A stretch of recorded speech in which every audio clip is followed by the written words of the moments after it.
Hi, it's Clara from the Cold Spring Branch. I'm the Adult Teen Services Librarian, and today I'm going to introduce you to my kitchen and give you some tips and tricks for various regularly used recipes or the base that you can then build upon to make some. Now, taking a closer look, we're going to start with breads or dough, because every dough has the same base. What you add to it is what makes it into bread, pizza dough, or what I'm making today is bagels. So every base of dough starts with fast rising yeast or dry active yeast, flour, sugar, warm water, salt, and that's it. That right there are the ingredients to making pizza dough. Now we're going to be focusing on bagels. Like I said, we're making Asiago bagels. So it's the same things, but there's a couple additional pieces, such as brown sugar. I use garlic salt, and then Asiago cheese, freshly shredded. I do need to have some olive oil or oil. I use olive oil. You can use vegetable oil. There's a whole bunch of different corn oil. You know, you choose what you like to use best. You're going to then oil up a bowl, and that's where I'm going to put it as the dough is rising. Every dough, you start with the yeast first.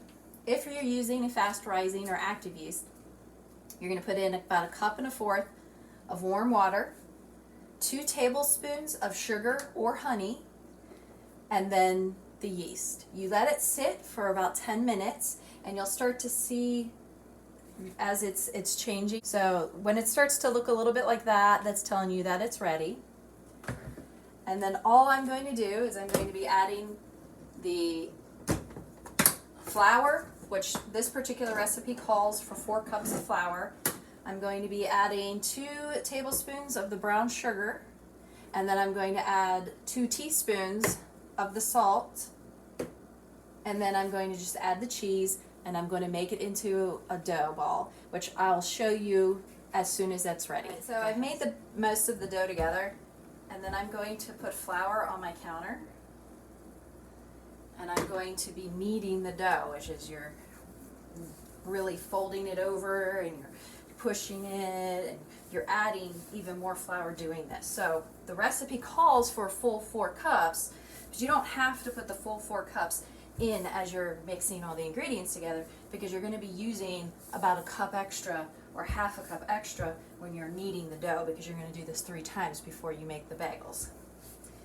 Other tips: if as you're making the dough you realize that it is too dry, all you have to do is take your hands, run it under the sink and get them a little wet, and then start kneading the dough. It'll make the dough stick to your fingers a little bit, but as you keep doing it, it'll help give a little bit needed wetness to the dough to get the rest of the ingredients in. If the opposite, your dough is too wet, just add about 1/4 cup of flour, and then just keep mixing it until it has the consistency that you want it to be. Now the next step is again going to be a little bit different for whether you're doing bread or you're doing bagels like I am, or if you're doing pizza dough. Pizza dough, you're going to flour a bowl, then put the dough in it and set it aside for about an hour. For this, you're going to use a little bit of oil, and you're going to spread it around the bowl, and then you're going to take your dough and you're going to turn it over a little bit so you have the whole entire thing. This makes the surface of the dough like a little bit crustier, a little bit harder. The flour itself will kind of keep it a little bit soft. And then this is a tip I use, because where we live, sometimes if it's too cold, the bread won't rise as much. So I take my oven, I preheat it for about 10 minutes, or not even the full 10 minutes. Then I just turn it off, so my oven's a little bit warm, but not enough to actually cook anything. I'm going to put a towel over this, and I'm going to put the bowl in my oven. I'm going to leave it there for an hour, and it helps the yeast help the bread rise. Okay, so right now I am actually taking the bagels, and I have them in the boiling water that has water and honey, and I boil it for about a minute. This gives it the shininess that you see on bagels. if we were making pretzels, which follows very closely the same, flour and salt and yeast, you would put baking soda in there, and that gives it the very salty taste that you'll find in the potatoes, or in the bagels. So this is what they look like. What? In the pretzels. Yes. Yes, in the pretzels. This is what, after I let them rise and I beat them down and let them rise for a little bit again, this is enough to make 8 bagels. After I have them boil for a minute each, I'm going to put them on this tray, put a little egg wash on them, and then put the topping. So I'm going to be putting some more Asiago cheese on it. And then I put it in the oven for 425, and then you'll see the finished product when that is done. Here we go. We have the finished products. I put the Asiago cheese on it with the egg wash, and the egg wash, if you'll notice, kind of makes them a lot darker, because this is the bottoms. They don't have the egg wash on them. You can tell because they have the lighter bottoms. And there we go, the Asiago bagels. We're going to talk about hard-boiled eggs, which I have to admit that when I first moved out, this was the hardest recipe for me to remember. And Googling, how do I make hard-boiled eggs, or calling my mom and being so embarrassed and being like, do I put the eggs in the water and bring it to a boil, or do I boil it and then put the eggs in? So, as she pointed out, you put the eggs in the water, and then you bring it to a boil, and then once it's boiled, you put the lid on it, take it off the burner, set it aside, and let it cool down. And once it's cooled down, the eggs should be done.